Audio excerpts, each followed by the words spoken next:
Dogs and cats make excellent pets because they have been domesticated for centuries. However, many people like to go on the fringe seeking pets that are less traditional. Of course, there are risks that come along with these exotic pets. How would you deal with a capybara pet? What about a fennec fox? If you're ready to take the plunge, then get ready as we count down 15 cute exotic animals you can own as pets. Number 15, the baby wombat. The northern hairy-nosed wombat is a medium-sized mammal that looks like a rodent and lives in Queensland, Australia.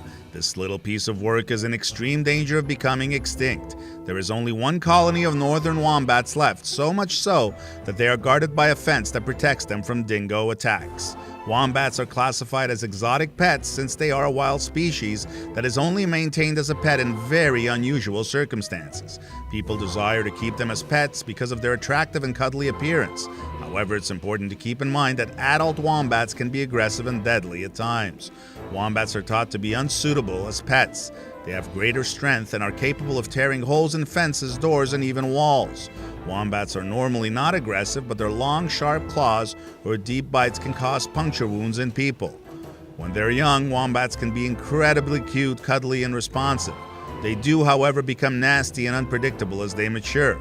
They also grow fairly large and gain tremendous strength. That's why we're concentrating on newborn wombats as exotic pets, but what happens when they grow up?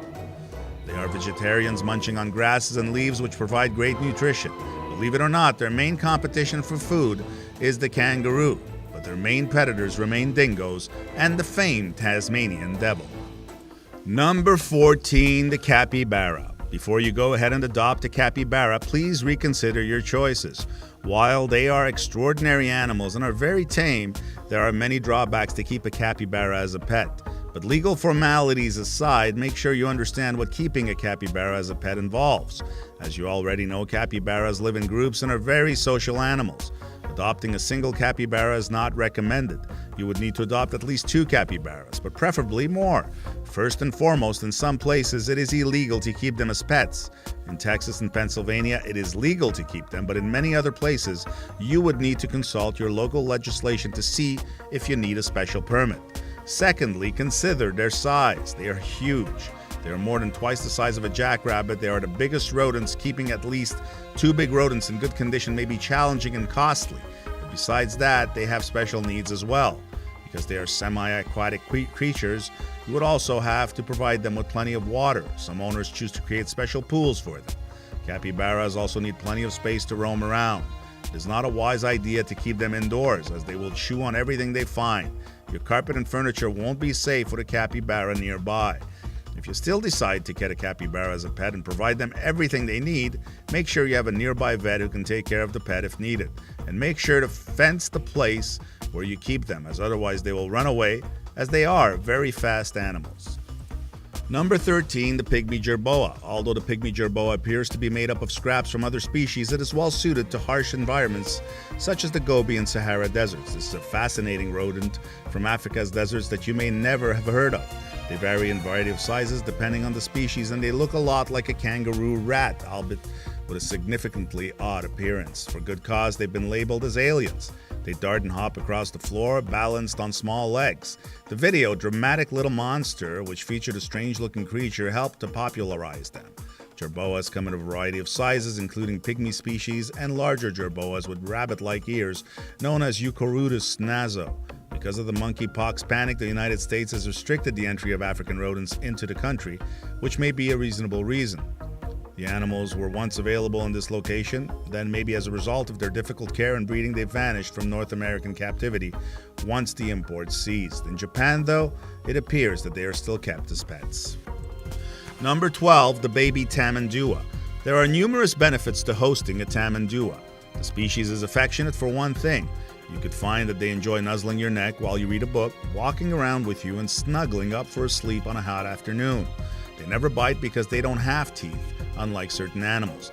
They rely on their keen front claws to protect themselves in the wild. They have few adversaries other than humans since their front legs are so strong, and they are as calm and assured as the best rainforest hunters. Is it true that those front claws ever hurt? It wasn't done on intention. They are razor sharp, and if a young tamandua is riding on your shoulders and feels unbalanced, he or she will dig in to avoid falling.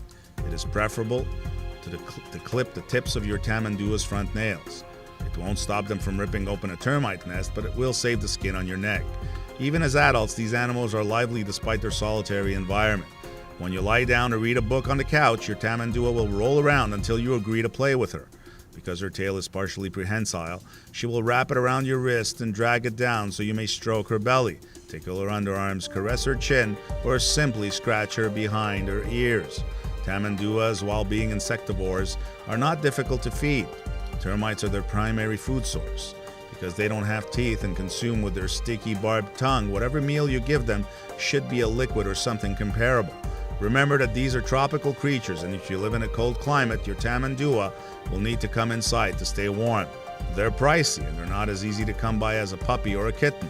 A young small animal will cost anything from $3,000 to $8,000. The tamandua has a distinct odor as well. Although it is not a problem in warm climates, it will be much harder if you live in a cold region and have to close your house due to the weather. It's time for a relaxing soak in the tub. Number 11, the Fennec fox. Fennec foxes are known as the smallest foxes in the entire world and borrow behavior traits from both cats and dogs. Due to this reason, they're considered a great exotic pet. As adults, they reach up to 4 pounds in weight, which is not much, so they're okay for smaller households. They live up to 15 years and are caring animals. They like to play a lot, traits similar to dogs, but also have the independence of a cat. Usually legal to own in most states, there are a few like Missouri, Minnesota, and Washington where they're illegal. Fennec foxes are very sociable animals if trained from a young age, so they can make for perfect furry friends. Just make sure you keep up the pace with their seemingly infinite energy. Number 10, the Honduran white bat. The Honduran white bat is also known as the Caribbean white tent-making bat and is a species of bat that is found in Honduras, Nicaragua, Costa Rica, and western parts of Panama. It is unique to all bats in that it has a distinctive completely white fur which occurs in only 3 of well over 1,300 species of bats. They have a yellow leaf-shaped nose and ears and a black membrane on their wings. As cute as they are, keeping such a bat in captivity as a pet would probably cause it to experience terror, inappropriate and damaging nutrition, and terrible loneliness and boredom. Bats are capable of living over 25 years. Bats kept as pets rarely survive more than 1 year. Hence, unless you have a cave in your backyard and you are a bat whisperer, it's best you enjoy watching this bat in its natural habitat. Number 9, the chinchilla. Domestic chinchillas can be kept as pets. Chinchillas are primarily nocturnal and typically do not like to be disturbed during the day, which may make them less favorable as pets to some people. Chinchillas are naturally very skittish creatures and generally do not like to be held, although they can become very attached to their owners. Because of their high-strung disposition, they are not usually considered to be good pets for small children. However, chinchillas can be very friendly animals if sufficiently acclimated to human touch, making them excellent pets for patient owners. Chinchillas typically live about 15 years. Although they are generally small creatures, their body length can grow from 10 to 14 inches and their height about 5 to 6 inches. With gentle handling from a very young age, most chinchillas will become quite tame and bond closely with their owners, although sometimes they do not like to be held or cuddled. They are very active and playful. Chinchillas can be kept singly and will usually do fine as same-sex pairs, especially if they are litter mates or introduced to one another at a young age. Chinchillas require a lot of roughage, and the diet should mainly be made up of a good quality grass hay along with pellets made for chinchillas. Chinchillas can make wonderful pets for the right person, but before deciding on a pet chinchilla, familiarize yourself with their unique characteristics and all aspects of their care. Number 8, baby tiger. Tigers are wild cats that have never been domesticated. No one of the 6 remaining tiger species should be kept as a pet. In fact, keeping any of the big cat species as pets is illegal in most states. Tigers are massive, powerful fanged predators who consume dozens of pounds of meat every day and require acres of high-security enclosures. Tigers are not acceptable as pets at any age since the risk of aggression significantly outweighs any benefit. If you're interested, here are some specifics regarding what it's like to keep these enormous cats in a human environment. Tigers are huge, powerful, and potentially lethal cats. They can take down a 500-pound galloping antelope, have excellent swimming abilities, and are fiercely territorial. Male tigers in the wild can traverse a territory of about 40 miles, whereas females only cover about 7 miles. Males demarcate their territories by sprinkling urine and excrement in key spots. Except for mating and on rare occasions for the delivery of pups, tigers spend solitary lives. Tiger cubs are little and cute, but they will grow to hundreds of pounds in their first year and have canine teeth and claws that are several inches long. Owners are unable to declaw tigers since they rely on their claws to walk. Removing their huge teeth would also make it impossible for them to chew and digest their food adequately. The owner must provide enrichment opportunities even in a vast enclosure. Tigers must use their predatory brains to catch, play, jump, climb, and explore, and a bored tiger is a sick tiger. Many exotic pets, particularly huge cats, are prohibited in most states, especially in densely populated areas. Big cats are prohibited in at least 35 states, whereas all hazardous exotic pets are prohibited in 21 states. Before attempting to obtain a tiger or any other large cat, be sure you know the restrictions in your area. Number 7, the sand cat. Cats are either the most popular or second most popular pet animal on the planet. Therefore, it's only logical to question if other kinds of cats can be maintained as pets. Several species of so-called wild cats are sold as pets, and hybrids between those species and domestic cats are created on purpose. Sand cats are a relatively unknown feline species that are gaining popularity due to their small size and resemblance to regular cats, but with enough distinguishing traits to make them truly lovely. Is it permissible to keep sand cats as pets, and if so, who keeps them? Exotic cats are unfortunately prohibited in most states. Sand cats will be classified as wild cats, and most laws prohibit their possession due to the lethality of large cats, despite the presence of lesser species that are not more deadly than domestic cats. Sand cats can be difficult to care for in captivity. These animals, unlike domestic and other exotic cats, can be sensitive to humidity conditions. Sand cats are native to Africa and Asia as dusty deserts, and they are susceptible to respiratory illnesses in most homes. To address this, providing warmth in a sealed cage to make the environment drier would be a good option.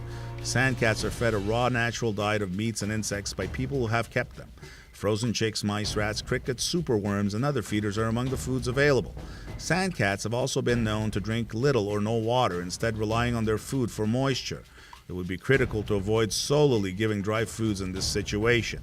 Sand cats should be housed in a big enclosure with adequate area for them to engage in all their critical species-specific behaviors. The animal may engage in stereotypic behavior because of an inadequate confinement or a lack of enrichment.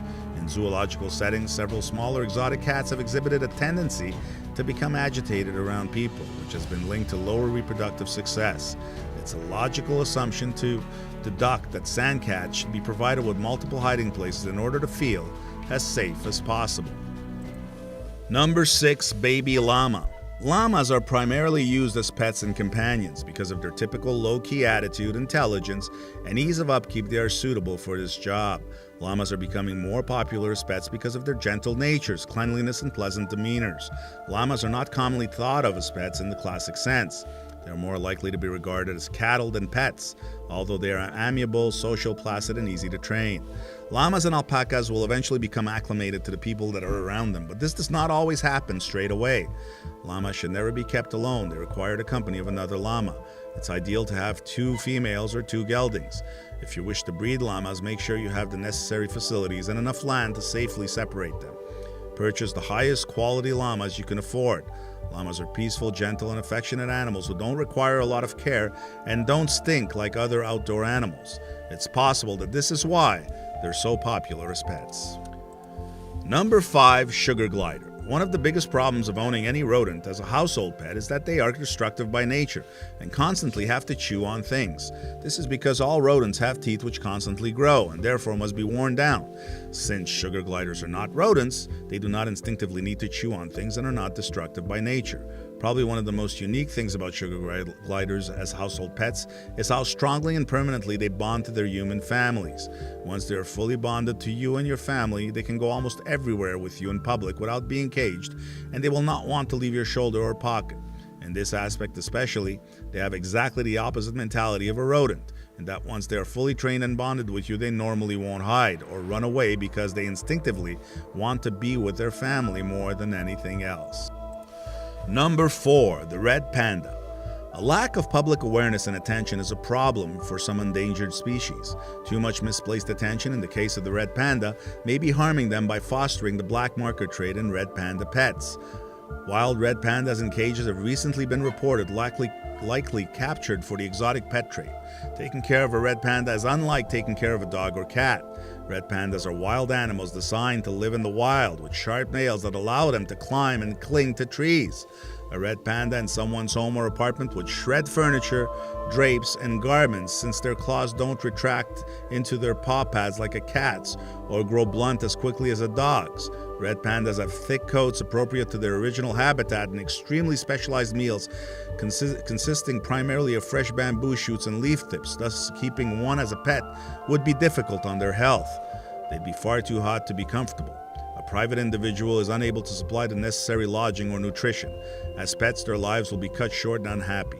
Furthermore, purchasing a red panda is prohibited. In the nations where they originated, red pandas are legally protected. They cannot be legally apprehended or killed. Number 3, skunks. When born and raised in captivity, skunks can make for friendly, intelligent, and unique pets. They can learn to be comfortable when handled by people, and they can be quite playful and cuddly. Native to North America, skunks are known for their scent glands that can spray foul-smelling chemicals as predators. But captive-bred skunks typically have those glands surgically removed. This is a controversial procedure, as some people believe it strips away a necessary defense mechanism that a pet skunk would need should it ever get loose outside or otherwise be attacked. Therefore, it's critical to keep a pet skunk indoors or highly supervised during any outdoor time.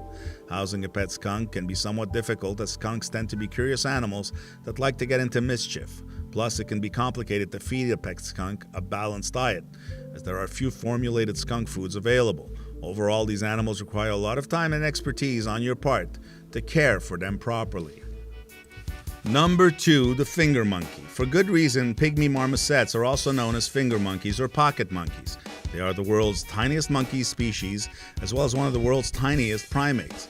A climbing frame might be made from a single finger rather than going up your arm or leg. Finger monkeys, like almost all other domesticated or wild animals, live much longer in captivity. Pygmy marmosets in captivity usually survive for 15 to 20 years. Pygmy marmosets exhibit a variety of amazing abilities, like spinning their heads 360 degrees and jumping many times their own height, far above many monkeys twice their size. Pygmy marmosets can jump to heights that are inaccessible to other monkey species, even those considerably larger than the pygmy. What is the actual height? Almost 15 feet. That's quite an achievement for an animal that can easily fit in the palm of your hand. The mortality rate of pygmy marmosets is considerable. Only 67% of pygmy marmosets live to be 6 months old. Nearly 80% of pygmy marmosets die within the first 2 months of their lives. Finger monkeys are gregarious creatures. 6 monkeys make up a model troop, so if you're considering adopting a one-finger monkey, reconsider. Take them in pairs so they may always play with someone their own size. This will relieve some of your stress and boost the chances of your pygmy marmoset adjusting to its new captive surroundings without incident. Number 1, the slow loris. The slow loris is cute as can be, but beware, because sometimes cute can still be dangerous. The slow loris is frequently mentioned when discussing the negative implications of the illegal exotic pet trade. When a private owner of one of these Asian monkeys published a video showing their pet Sonia getting her underarms tickled, the popularity of these Asian primates skyrocketed. With their lethargic, human-like look and behaviors matched by odd nocturnal eyes, the lorises have the same appeal as sloths. Conservationists replied by urging viewers to think about the tragic source of slow loris pets. They are frequently taken from the wild, their teeth wrenched out cruelly, and exported to other countries. These species are difficult to procreate, which is why they are rarely seen in zoos. As a result, it's unlikely that captive breeders will sell animals to their owners in an ethical and sustainable manner. It's possible that reports of captive-bred slow lorises are false. The little creatures in this countdown all make us want to own them. Well, not all of them, but certainly a few. However, not all of them should be considered after what we have seen. My favorite has to be the capybara. Looks like such a friendly animal. Which one was your favorite? Why don't you let us know in the comments below? Well, that's our countdown of 15 cute exotic animals you can own as pets. If you enjoyed this video, please give us a like and let us know in the comments what you think. Check out our other videos and subscribe to be part of the fun. Click on the notification icon so you can see our new videos as soon as they're uploaded. That's it for now.